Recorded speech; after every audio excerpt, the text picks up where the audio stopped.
अब हम पढ़ेंगे क्रूप। अब क्रूप देखो, अगर हम बिल्कुल सबके क्लिनिकल वाइज सब पढ़ेंगे तो बिल्कुल टॉपिक हमें इजी लगेगा। अब क्रूप क्या होता है? अक्यूट लेरिंजियो ट्रेकियो ब्रोंकाइटिस, ये 3 जो एनाटॉमिकल पार्ट होते हैं वे उनकी इन्फ्लेमेशन होती है। लेरिंग्स की भी इन्फ्लेमेशन होती है, ट्रेकिया की भी, और अपर ब्रोंकियोल्स की भी इन्फ्लेमेशन होती है। लेकिन अगर आपको कहें कि मोस्टली जो इसमें पार्ट इन्वॉल्व होता है वो कौन सा होता है, तो वो मोस्टली होता है ट्रेकिया। ट्रेकिया बहुत ज़्यादा इन्वॉल्व होता है इसमें। अब इसका सिनेरियो देखते हैं कि कैसे दूसरों से हम इसको अलग कर सकते हैं क्लिनिकली। जब भी बच्चा प्रेजेंट करें हम कैसे देख के इसको डिफरेंशिएट कर सकते हैं। तो 2 year old boy present with noisy breathing on inspiration, मतलब 2 ईयर ओल्ड बच्चा, उसको स्ट्राइडर है और marked retraction of the chest wall है। तो स्ट्राइडर तो मैच कर रहा है एपिग्लोटाइटिस से, लेकिन चेस्ट रिट्रैक्शन उसमें नहीं थी। इसमें क्या है, चेस्ट रिट्रैक्शन भी है और नॉस्ट्रल्स भी, जो भी इसके नेज़ल फ्लेयरिंग भी है बच्चे को। और उसके बाद क्या है, बार्किंग कफ एंड हॉर्सनेस भी है। बार्किंग कफ जैसे मतलब कि सुपरफिशियल कफ नहीं है, हमें फील होगा कि अंदर से आ रही है, क्योंकि ट्रेकिया भी इन्वॉल्व है, अपर ब्रोंकियोल भी इन्वॉल्व है, लेरिंग्स भी इन्वॉल्व है। तो उसकी जो कफ होगी ना वो बार्क टाइप होगी, बार्किंग कफ होगी।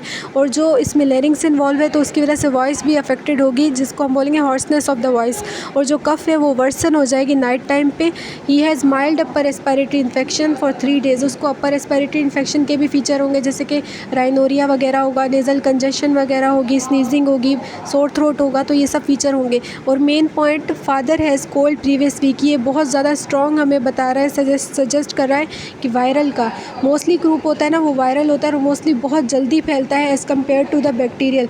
तो ये हमें हिंट दे रहे हैं कि देखो, father has cold previous week. On examination जब किया तो टेम्परेचर बच्चे का 100.4 है और उसके बाद रेस्पिरेटरी रेट भी बढ़ा हुआ है 55 पर मिनट एंड हार्ट रेट भी बढ़ा हुआ है, क्योंकि 2 ईयर के बच्चे का हमने पढ़ा है कि 40 से कम उसका रेस्पिरेटरी रेट होना चाहिए, लेकिन यहाँ पर कितना है, 55 उसका रेस्पिरेटरी रेट बढ़ा हुआ है। तो ये सारे फीचर्स ये हमें प्रेजेंट करते हैं लेरिंजियोट्रेकियाइटिस से। कैसे कि स्ट्राइडर भी है, बच्चे को रिट्रैक्शन भी है। 2 मेन पॉइंट क्या है कि बार्किंग कफ है और हॉर्सनेस ऑफ द वॉइस भी है, और फादर को ये प्रीवियस वीक हो चुका है ये सारी चीज़ें। तो मतलब ये वायरल, ये पूरा एक सिनेरियो टाइप हमें बता रहा है कि ये क्रूप का ही है। अब क्रूप खुद क्या होता है वो हम पूरा टॉपिक देखते हैं कि ये क्रूप जो होता है ये टर्म होता है respiratory distress with inspiratory strider. बच्चे को रेस्पिरेटरी डिस्ट्रेस है, जिसकी वजह से क्या होगा, इंस्पायरेटरी स्ट्राइडर वॉइस आएगी। जब भी हम स्टेथ से अस्कल्टेट करेंगे तो हमें इंस्पायरेटरी साउंड प्रोड्यूस होगा, जिसको हम इंस्पायरेटरी स्ट्राइडर कहते हैं। कफ बार्क लाइक या ब्रासी कफ होगी। वॉइस में क्या होगी, हॉर्सनेस होगी, क्योंकि सारा रीजन लेरिंग्स, ट्रेकिया और ब्रोंकाइटिस का ऑब्स्ट्रक्ट हुआ पड़ा है इस वजह से। और एपिडेमियोलॉजी इसकी अक्रेंस कितनी होती है, मोर देन, ये भी लेस देन 5 ईयर्स के बच्चों में बहुत ज़्यादा कॉमन है। 2 से 5 ईयर के बच्चों में ज़्यादा होता है और ज़्यादा बॉयज़ में होता है और विंटर सीजन में ही होता है। और ये वायरल होता है, इसलिए पर्सन टू पर्सन बहुत ज़्यादा जल्दी स्प्रेड करता है। अगर एक फैमिली मेम्बर को है तो दूसरों से भी पूछो, 2-3 को तो आराम से ये होगा। अब एटियोलॉजी देखते हैं, वायरल है तो वायरस कौन कौन सा, मेन वायरस इसका होता है पैरा इन्फ्लुएंजा वायरस 1, 2, 3, और इन्फ्लुएंजा ए बी भी हो सकता है, एडिनो वायरस भी हो सकता है। अब एपिग्लोटाइटिस में हमने पढ़ा था वो बैक्टीरियल होता है, और जो मोस्ट कॉमन बैक्टीरिया था वो हीमोफिलस इन्फ्लुएंजा था, ये वायरल है। अब उसके बाद पैथोफिजियोलॉजी देखते हैं, ये हमारे नेज़ल कैविटी से स्प्रेड करता है। तो पहले बच्चे को अपर रेस्पिरेटरी ट्रैक्ट वाले इन्फेक्शन होंगे, जैसे बच्चा आएगा स्नीजिंग से, और उसके बाद बच्चे को नेज़ल डिस्चार्ज बहुत ज़्यादा होगा और नेज़ल कंजेशन हुई पड़ी होगी, बच्चे को सोर थ्रोट होगा, और फिर बाद में एक्सटेंड करेगा आगे लेरिंग्स, ट्रैकिया वगैरह में, वहाँ पर स्वेलिंग काज करवाएगा, नैरोइंग काज करवाएगा।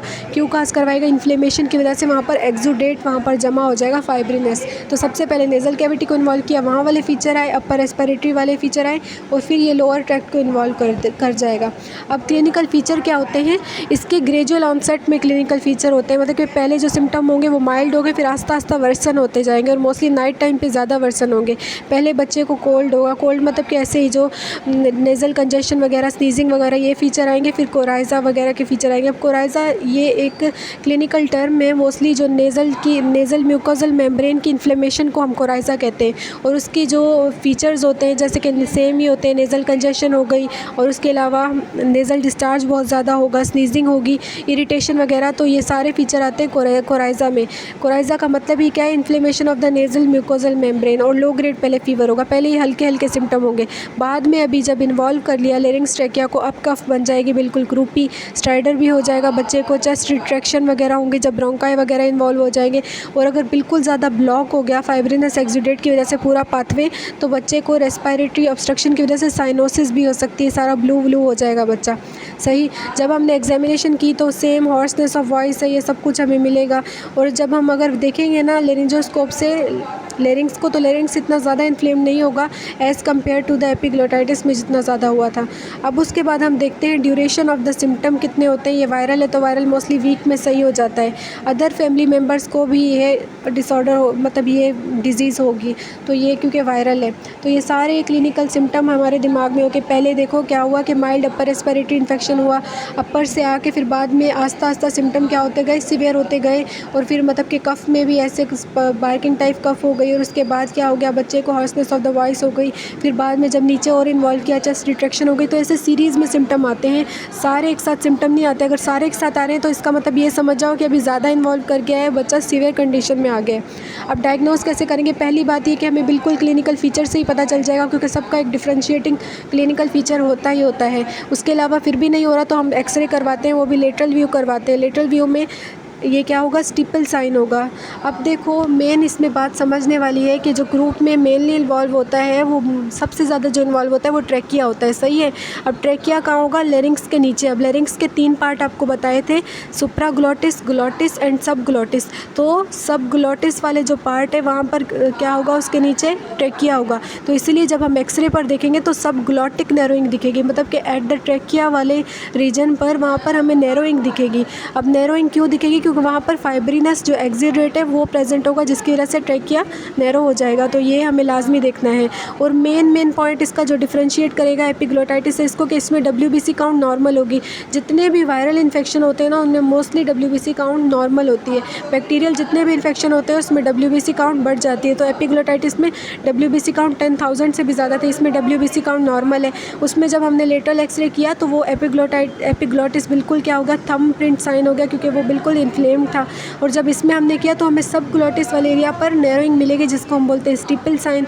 और उसमें क्या है, वो मोस्टली वायरल है, बैक्टीरियल है, और ये मोस्टली वायरल है। उसके क्लिनिकल फीचर बिल्कुल अलग थे। जो बच्चे को बार बार ड्रूलिंग हो रही थी, बच्चे का अलग सा पोस्चर था, फॉरवर्ड लीन करके बैठा हुआ था। और इसके क्लिनिकल फीचर बिल्कुल अलग है कि ब्रासी कफ होगी, बार्किंग टाइप कफ होगी, हॉर्सनेस ऑफ द वॉइस होगी, और अदर चेस्ट रिट्रैक्शन वगैरह इसमें प्रेजेंट होंगी। और जो नॉस्ट्रिल्स हैं वो उनकी क्या होंगी, नॉस्ट्रिल्स की फ्लेयरिंग वगैरह होंगी। तो ये सब जो इसके फीचर्स हैं वो अलग है। और इसमें क्या होगा कि जो फादर को भी जैसे घर में है, वो काफ़ी लोगों को इन्वॉल्व होगा, क्योंकि ये वायरल है। तो ये सारे जो फीचर्स हैं ना, ये डिफरेंशिएटिंग पॉइंट होते हैं। अब उसके बाद हम देखेंगे कि इसको हम मैनेज कैसे करेंगे। हम देखते हैं कि हम इसको मैनेज कैसे करते हैं। मोस्टली हमारा जो काम होता है ना, मोस्टली ये वायरल होता है। तो जितने भी वायरल इन्फेक्शन होते हैं ना, उनमें हम कोई भी एंटीबायोटिक वगैरह नहीं देते, सपोर्टिव ही मैनेज करते हैं। तो अगर बुखार है तो फिर हमने क्या दे देना है उसको, एनाल्जेसिक्स, एंटीपायरेटिक्स, पेन के लिए सब चीज़ें यही जैसे कि सपोर्टिव मैनेजमेंट होती है वो मेन। लेकिन हमारा काम होता है एयरवे मैनेजमेंट का। एयरवे हमने मैनेज करना होता है कि ताकि बच्चा एयरवे ऑब्स्ट्रक्शन में ना चला जाए। और हाइपोक्सिया अगर है बच्चे को तो हमने वो ट्रीट करना होता है। तो सबसे पहले भी हमने क्या करना होता है कि हमने मिस्ट थेरेपी देनी होती है, स्टीम थेरेपी घर में जैसे देते हैं ना, नेबुलाइजेशन वगैरह करवाते हैं, स्टीम वगैरह करवाते हैं, तो हम स्टीम थेरेपी देते हैं। घरों में मोस्टली क्या करते हैं कि पानी बिल्कुल गर्म करके ना, उसके अंदर बाम वगैरह मिक्स करके फिर वो उससे बच्चे को स्टीम दिलवाते हैं। तो मोस्टली ये वाली थेरेपी क्या करती है, ह्यूमिडिफाई करती है पूरे रेस्पिरेटरी ट्रैक्ट को, जिससे कफ जो होती है ना, उसका बार्किंग जो टाइप होती है वो कम हो जाती है, और थोड़ा काम डाउन भी करती है। और क्योंकि जितने भी रेस्पिरेटरी अगर वायरल इन्फेक्शन होता है ना, वो खुद ही सबसाइड हो जाता है विद इन द वीक। जब तक सबसाइड ना हो तब तक वो उसको मिस्ट थेरेपी देते हैं। लेकिन अगर बच्चा बहुत ज़्यादा रेस्पिरेटरी डिस्ट्रेस में जा रहा है तो हम हॉस्पिटलाइज़ करेंगे। साइनोज हो रहा है, रेस्पिरेटरी डिस्ट्रेस में जा रहा है, रेस्पिरेटरी उसका रेट बहुत ज़्यादा बढ़ रहा है, तो अब हम उसको मैनेज करेंगे हॉस्पिटल मैनेजमेंट में। अभी हॉस्पिटल मैनेजमेंट में जैसे ही बच्चा आया, डिस्ट्रेस में था, साइनोज था, तो जल्दी हमने उसको ऑक्सीजन लगा दी। अब ऑक्सीजन ह्यूमिडिफाइड ऑक्सीजन हम यूज़ करते हैं, ताकि उसका जो पूरा ट्रैक्ट है वो पूरा ह्यूमिडिफाई हो, और जो उसकी कफ की इंटेंसिटी वो कम हो जाए।